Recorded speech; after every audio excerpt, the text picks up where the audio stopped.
오늘 19절은요 아브라함의 아들 이삭의 족보라 이렇게 합니다. 근데 사실 족보라고 하기보다는 야곱과 에서를 등장시키기 위한 어떤 간단한 배경을 소개하는 부분이라고 할 수가 있겠습니다. 그래서 이삭은 40살이 돼서 이제 결혼을 했죠. 그래서 리브가랑 이제 결혼을 했는데 아마도 그 아버지 아브라함의 남동생인 나홀의 아들 부두엘의 딸인 것 같아요. 그래서 족보로 따지면 조카죠. 근데 조카랑 결혼한 셈인데 나홀은 아브라함과 헤어진 후에 이 리브가의 할아버지, 그 다음에 밧단 아람에 거주하면서 이제 일가를 이룬 것 같은데 그 거주지 이름을 따라서 아람 족속이라 이렇게 이제 부르게 된 것 같습니다. 그게 이제 19절 20절인데, 근데 이제 이삭과 리브가가 결혼한 지 20년이 되도록 이제 자식이 없었어요. 20년 동안에 자식이 없는 삶. 고대 사회에서는 자식이 상당히 중요하지 않습니까? 지금도 물론 매우 중요하지만, 그래서 이들이 할 수 있는 것은 기도뿐이었고 하나님께 기도했고 하나님이 들으셔서 이제 아이를 낳게 된 것이죠. 그러니까 불임의 결핍이 기도하게 했고 또 기도는 생명을 불어넣으시는 하나님을 경험하게 했습니다.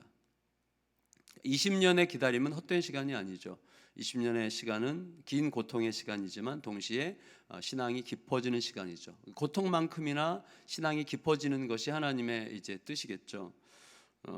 그런데 아이만 가지면 되는 줄 알았는데 그게 아니었어요. 아이를 임신했는데 이제 기도 제목이 생겼는데 두 아이가 태중에서 엄청 싸우는 거예요.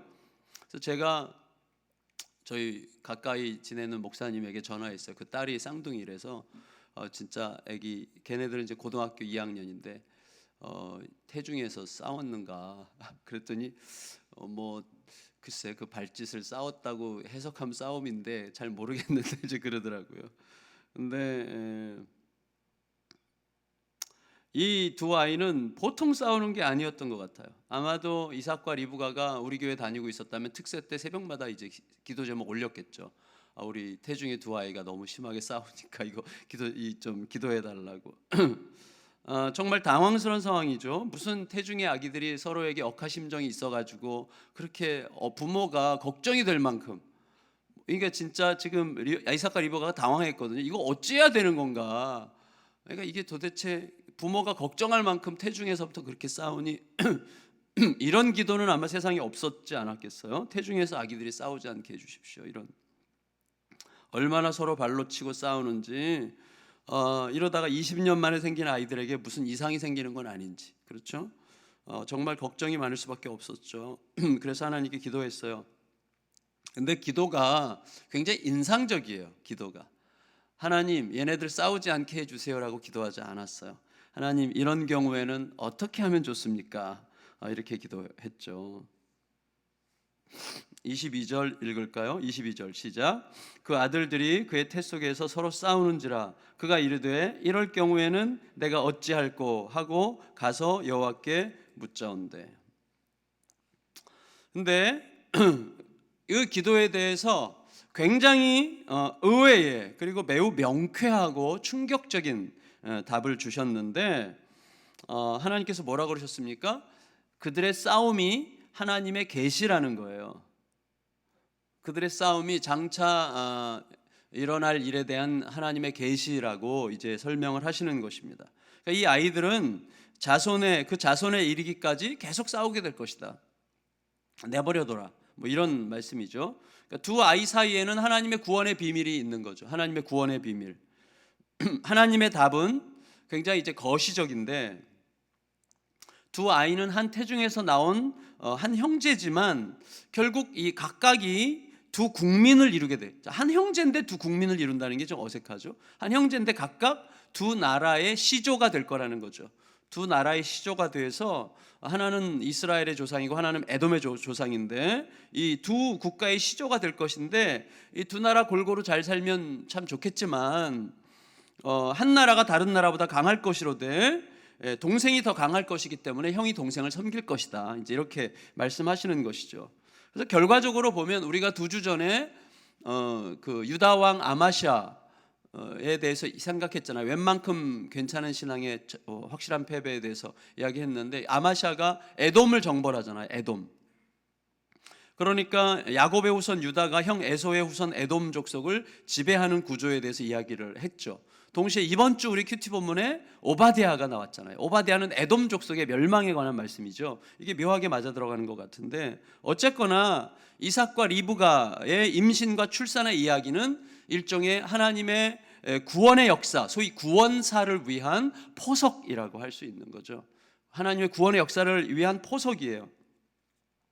하나님의 선택은 왜 이스라엘이었는지, 에돔에게는 왜 기회가 없어 보이는지, 이런 하나님의 구원사에 대한 배경을 깔아주는 이런 포석이라고 할 수가 있겠어요. 바울이 로마서 9장에서 이 부분을 언급하죠. 오늘 본문을 언급합니다. 로마서 9장에서 뭐라고 그랬습니까? 이 스토리가 뭐라고요? 하나님의 구원을 향한 하나님의 주권적 약속이다. 이게 에서가 무슨 잘못이 있냐? 야곱이 뭘 잘했냐? 둘이서 무슨 선을 행하고 악을 행하고 하기도 자시기 전에 그들에게 내가 야곱을 사랑하고 에서를 미워했다 이런 식으로 표현했단 말이죠. 그러니까 여기에 사실은 우리가 좀 생각해야 되는 거죠. 뭐냐면 구원을 향한 하나님의 주권과 우리의 믿음 사이에는 아주 우리가 충분히 헤아리기 어려운 어떤 신비가 있는 거예요. 왜냐하면 우리가 믿는 게 아니거든요. 믿어진 거지. 그 믿음도 그분의 선물이잖아요. 근데 우리는 믿어야 되는 거죠. 그러니까 그렇지만 이 하나님의 주권과 우리가 믿는 그 믿음이라고 하는 사이에 이 아주 신비한 어떤 헤아리기 어려운 신비가 있는 거죠. 하나님은 태중의 두 아이가 무슨 선을 행하거나 무슨 악을 행하거나 하기도 전에 먼저 선택의 의지를 선포하셨어요. 야곱은 사랑하고 내가 에서는 미워했다. 그러나 여러분 우리가 분명히 아는 게 있어야 돼요. 그게 뭐죠? 우리 하나님은요 에서의 자손이라고 할지라도 그 안에서 하나님을 믿고 돌아오는 자들을 구원해서 제외시키지는 않으셨을 거예요. 이거 여러분 믿으세요? 여러분 가나안에서 굉장히 많은 사람들이 이스라엘 백성들로 돌아왔습니다. 다만 하나님의 주권, 하나님께서 주권적으로 하신다는 것을 강조하는 이유가 뭐예요? 하나님의 주권은요 누군가를 배제시키기 위한 주권이 아니라 구원을 향한 하나님의 강력한 의지를 표현하는 것입니다. 하나님께서 끝내 하실 것이라는 하나님의 구원의 의지의 표현이지 누구를 배제시키기 위한 주권이 아닌 거죠. 우리가 잘 생각해야 되는 거죠. 그래서 거기는 우리가 잘 충분히 알기 어려운 신비가 있어요. 그렇지만 하나님의 주권은 완전히 믿을 수 있다. 하나님의 주권은 우리를 억울하게 하는 분이 아니다. 하나님의 주권은 완전히 신뢰할 수 있다. 그것만은 너무나 분명하고 그것은 구원을 향한 하나님의 의지의 선포라고 할 수가 있겠어요.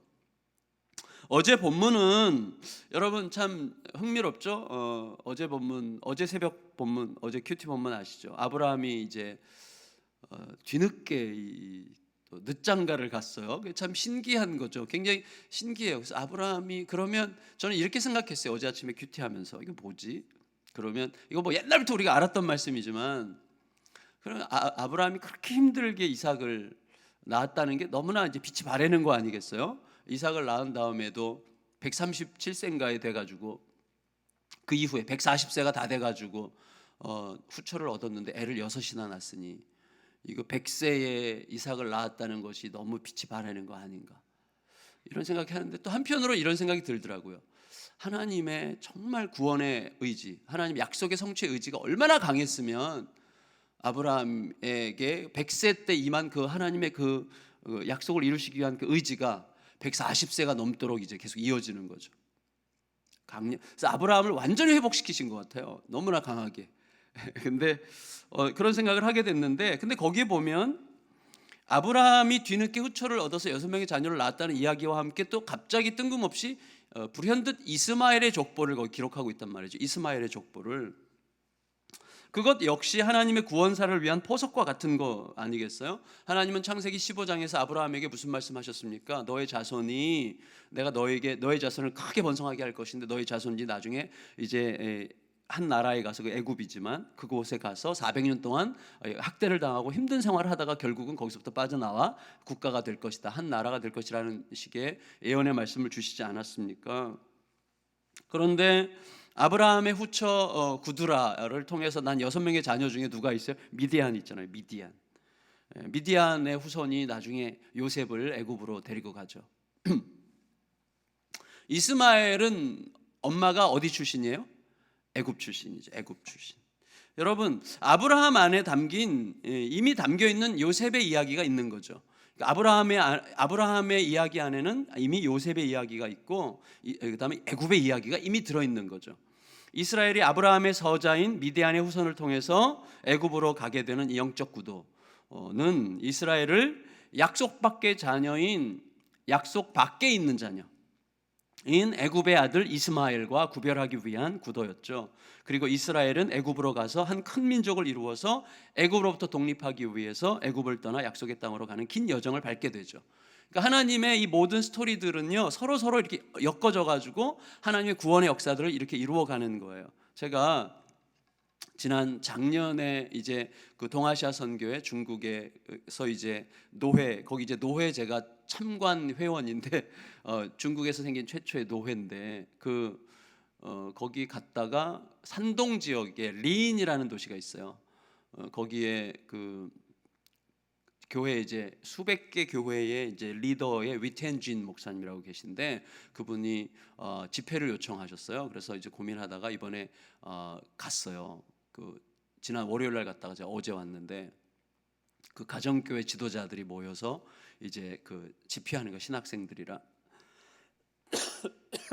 이틀 꼬박 이제 말씀 사경회를 하고 또 거기 노회 만드는 것 때문에 회의가 있어서 근데 제가 거기 이렇게 있으면서 비행기 타고 1시간 가고 터미널까지 또 1시간 택시 타고 가고 버스 타고 4시간 들어가서 한참 들어가서 있는 곳인데 뭐 거기 완전 깡시골이 아니라 중국은 대단한 곳이에요. 그 산동만 1억이고 그 린이라는 도시만 인구가 1000만이에요.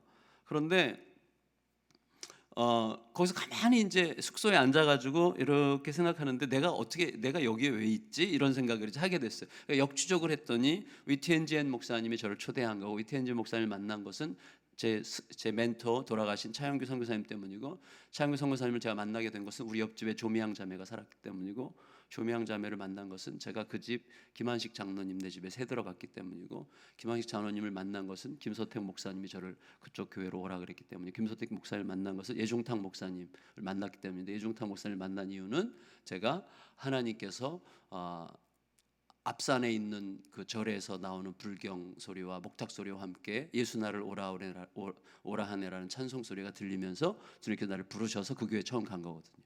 그래서 결국은 이렇게 쭉 생각해 보니까 그 생각이 갑자기 확 나는 거예요. 그러면서 그러니까 결국은 나라는 사람을 중심으로 한 이야기지만 누구든지 그렇게 얘기할 수 있는 거죠.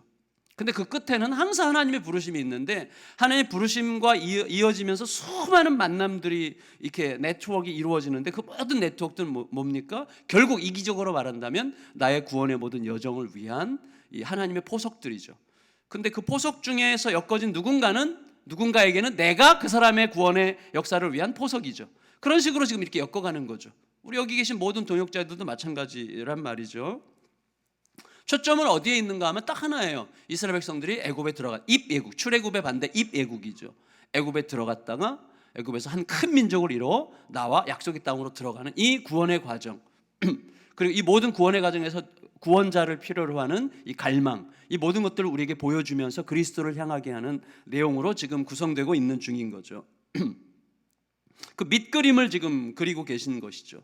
근데 이 모든 역사 속에서 하나님은 자기 백성을 부르시는데, 자기 백성을 모으시는데 일단 믿음으로 하나님을 바라보고 하나님을 붙들어 살아가는 자기 백성들을 끌어모으시되 일단 이스라엘을 택하시고 이스라엘 밖에서도 믿음으로 주께로 돌아오는 자들을 이제 모으시겠죠. 반대로 그렇다면 이스라엘 안에서도 떨어져 나가는 자들이 얼마든지 있을 수 있겠죠. 여러분, 이스라엘 백성이지만 떨어져 나간 사람들이 얼마나 많습니까?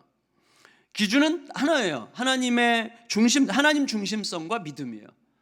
하나님 중심성과 믿음, 그것을 기준으로 부르시죠. 그러나 거기에 또 신비가 있는 거죠. 하나님이 선물로 주셔야 되는 거지만 또 우리가 또 굉장히 거기에 붙들려 있어야 되는 것이죠. 믿음은 하나님께서 주권적으로 주시는 선물이지만 동시에 우리 편에서 보면 하나님의 약속과 축복에 대한 강렬한 의지와 붙들므로 나타나는 거예요. 하나님의 선물로 주어지는 것이지만 우리 편에서 본다면 하나님의 약속, 하나님의 축복에 대한 강렬한 의지와 붙들미 있어야 되는 거죠. 정말 은혜에 대한 사모, 목마름이 우리에게 필요한 것이죠. 그래서 하나님의 은혜를 받은 자들은 목마른 자들이에요.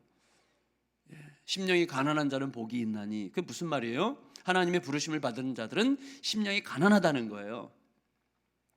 애통하는 자는 복이 있나니. 하나님의 부르심을 받은 자는 애통한 거예요. 애통하면 너희가 하나님의 자녀가 된다는 뜻이 아니죠. 하나님의 부르심을 받은 자 애통해요. 왜? 세상을 보고 내 자신을 볼 때 애통하지 않을 수가 없잖아요. 그런 거죠. 그러니까 그 두 사이에 미묘한 이 신비가 있어요. 그래서 하나님 편에서는 주권적으로 주시는 구원의 역사이지만 우리 편에서는 하나님의 약속과 축복에 대한 강렬한 의지와 붙들미다. 그것을 잘 보여주는 스토리가 이제 24절 이하에서 어린 야곱과 에서 사이에 벌어지는 에피소드죠. 여러분, 야곱은 태어날 때부터 형의 물론 이제 그 생물학적으로 보면 이제 늦게 나온 애가 형이라며요.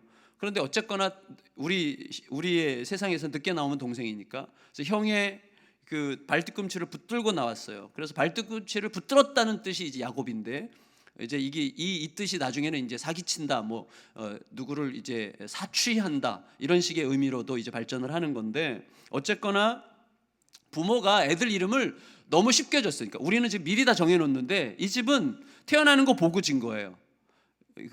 이삭과 리브가 태어나는 거 보니까 먼저 나온 애는 붉어. 그래서 에돔이야. 붉다는 뜻이거든요. 둘째는 형 발뒤꿈치를 잡았어. 그래서 야곱이야. 발뒤꿈치를 잡았네, 이런 뜻이죠.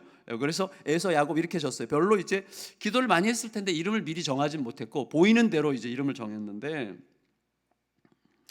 사실은 이삭이 에서를 좋아했다고 우리가 알고 있잖아요. 맞습니다. 이삭이 에서를 좋아했고, 특별히 오늘 본문은 뭐라고 이야기합니까? 에서가 사냥해 갖고 온 고기를 참 좋아했다, 이렇게 되어 있어요. 그래서 이삭이 고기에 굶주렸겠어요. 부자인데 고기 못 먹어서 안 다녔겠어요. 그 지역은 고기 많이 먹는 지역 아니겠어요? 근데 그 이상이죠. 그러니까 고기를, 아들이 잡아온 고기를 맛있어 했다는 의미 이상의 의미를 갖고 있는 거죠.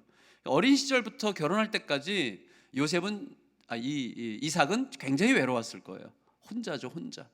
그리고 이복형이 있긴 하지만 이복형이 굉장히 괴롭혔고, 그래서 늘 혼자 얼마나 40년 동안 얼마나 외롭게 자랐겠어요.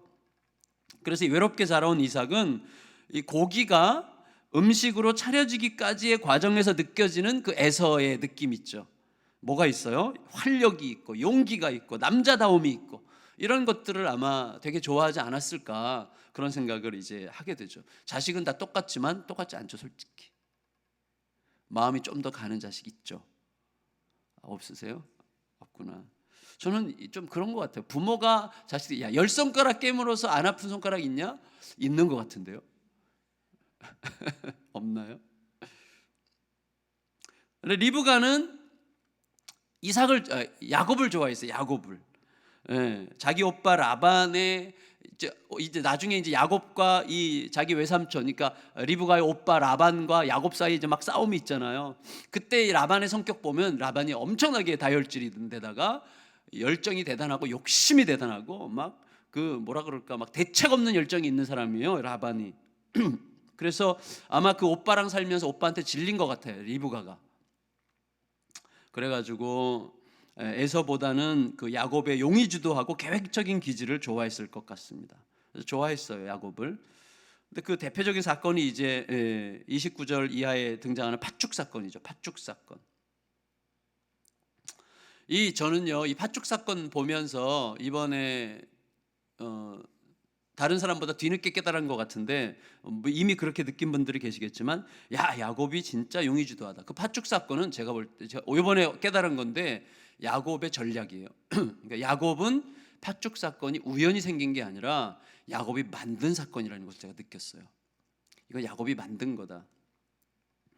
본문을 가만히 들여다보면 야곱의 용의주도한 전략이 드러나는데, 야곱은 형 에서의 생활 습관을 잘 파악하고 있었던 것 같아요. 형이 언제 나가고 언제 들어오는지, 들어올 때 상태가 어떤지, 형이 어떤 음식을 좋아하는지, 형의 최고의 취약점이 뭔지, 먹는 건데 이런 것들을 아주 정확하게 꿰뚫고 있었단 말이죠. 그에 따라서 에서가 사냥터에서 돌아오는 시간에 정확하게 맞춰가지고 팥죽을 끓인 거죠. 형이 돌아오는 시간에 맞춰서. 그거 어떻게 할 수 있는가 하면, 가족들을 위해서 사냥하고 돌아온 형에게 팥죽 끓이면 배고프면 줘야지. 팥죽을 안 주잖아요. 그러니까 안줄 심산으로 끓인 거예요. 그리고 무슨 말을 할지를 다 계산하고 있는 거예요. 이 팥죽. 그래서 이 팥죽을 이용해서 형과 뭔가 거래하려고 미리 다 준비하는 거죠. 무슨 말을 해야 될지도 다 잡고 있는 거죠. 미리 오랫동안 생각했던 것 같아요. 그래서 에서가 사냥터에서 돌아올 때 시간에 정확하게 맞춰서 팥죽을 끓였을 거고, 이제 에서가 돌아올 때 상태가 어때요? 막 배가 매우 고픈 상태고, 수영하고 돌아오면 옛날에 물놀이하고 돌아오면 막 뭐든지 맛있잖아요. 막 형이 사냥하고 돌아왔을 때 막 너무너무 배고픈 그 시간에 팥죽 냄새가 솔솔 나게 하면서, 야 그 팥죽 진짜, 야 너 고맙다 날 위해서 끓여서. 아니 형 나 이거 다 내가 이거 형 다 줄 수 있어. 그치만 하나 약속하면 돼. 장자권 나한테 팔어. 뭐 이런 식이죠. 뭐 지금 그 상황에 에서가 먹을 거 지금 중요한 상황이고 생각하겠어요. 그러니까 완전히 형을 안달복달하게 만든 상황에서 장자권을 매매하는 거죠. 이건 솔직히 한 가문에서 있을 수 없는 얘기예요. 그러니까 야곱이 굉장히 전략적이고 굉장히 어떻게 욕망이 정말 많은 인간인데, 그러니까 구원받기 합당치 않은 성격이죠. 진짜 구원받기 합당치 않은 성격이죠. 그걸 우리에게 보여주시는 거예요, 하나님께서. 그게 우리죠, 사실. 야곱은 우리를 대표합니다. 우리를 대표하죠. 구원받기 합당치 않은 우리들의 모습을 그대로 대표하는데, 그런 이제 야곱을 향한 하나님의 구원의 손길을 이제 보이기 시작하시는 것이죠. 형이 가족들을 위해서 사냥하고 돌아왔으면 당연히 팥죽 좋아하는 게 마땅한데, 그야말로 형의 발뒤꿈치를 잡았어요. 무서운 사람이죠. 그런데 자, 그가 이제 결국은 믿음의 사람이 된 거죠. 야곱이 믿음의 사람이 됐어요. 성도 여러분, 고난은 그래서 유익한 거예요. 야곱에게 그 오랜 세월의 고난이 가르친 게 있었어요. 오랜 시간의 고난 속에서 숱한 고난의 시간을 통과하면서 자신에게 실망하고 하나님을 신뢰하면서 믿음의 사람이 되어가죠. 고난의 가장 큰 위대함은 자신에 대해서 의미 부여하지 않고 하나님께 온전히 신뢰하게 되는 하나님뿐이다. 그래서 고난 끝에 깨닫게 되는 가장 위대한 진리는 뭐예요? 사람은 사람이고 하나님은 하나님이시다. 이거예요. 그게 인생의 결론이에요. 사람은 사람이고 하나님은 하나님이시다. 그런데 그 하나님이 우리를 만나 주실 뿐만 아니라 우리를 위해서 자기 아들의 목숨을 내어주신 이 말로 다 할 수 없는 은혜가 우리의 삶을 주도해 가도록 하는 것, 이게 이제 은혜의 시간들인데, 야곱에게는 이제 그 시간이 필요했죠. 야곱의 믿음에 대한 성경의 기록은요, 히브리서 11장 21절에 유일한데, 성경이 야곱의 믿음을 아주 명확하게 표현한 부분이 히브리서 11장이 유일한데, 이렇게 얘기했어요. 거기에 뭐라고 되어 있어요?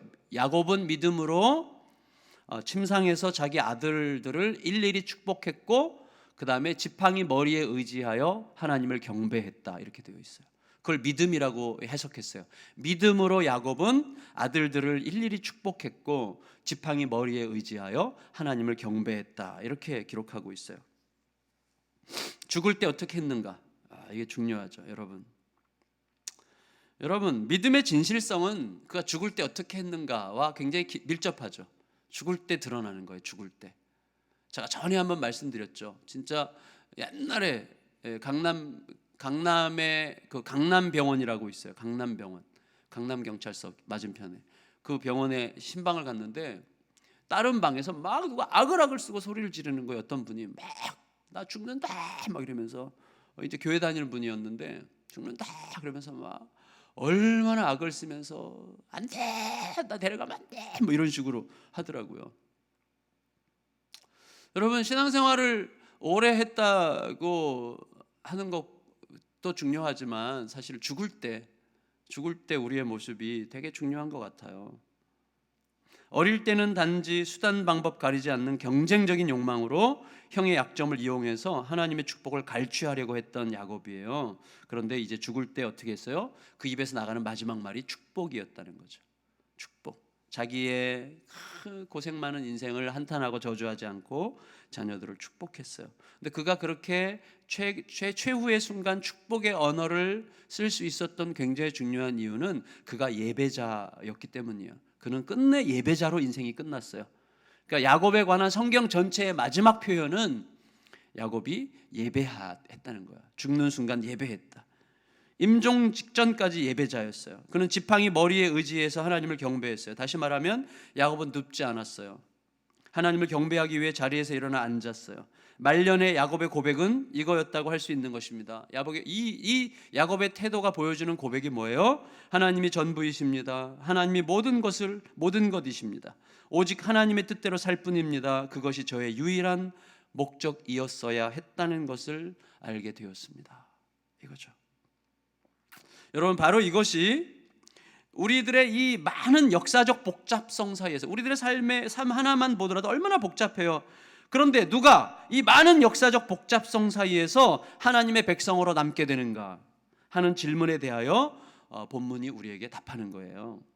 그래서 이제 어린 야곱은 이제 결국 찾아가게 될 바로 그 길, 하나님이 전부이시고 하나님이 모든 것이시고 오직 하나님의 뜻대로 살 뿐입니다. 그것이 저의 유일한 목적이었어야만 했습니다라는 그 대답을 분명히 찾게 될 것인데, 그 대답을 찾아가기 위해서 이제 어린 야곱은 형을 속이고 이제 집을 떠나서 고생길을 시작하게 되는 것이죠. 그러나 그 길은 결코 고생길이 아니라 구원의 깊은 여정이라고 할 수가 있겠습니다. 여러분, 우리 한 사람 한 사람을 부르셨어요. 너무나 중요하게. 우리 한 사람 한 사람은 서로 엮어져서 우리의 구원을 위한 하나님의 거대한 역사의 한가운데 있는 거죠. 그 역사를 따라서 우리가 지금 가고 있는 중입니다. 서로가 서로에게 그래서 정말 그리스도를 보여주는 소중한 존재로 선다면 더 잘 갈 수 있지 않을까, 그런 생각을 하게 됩니다. 우리가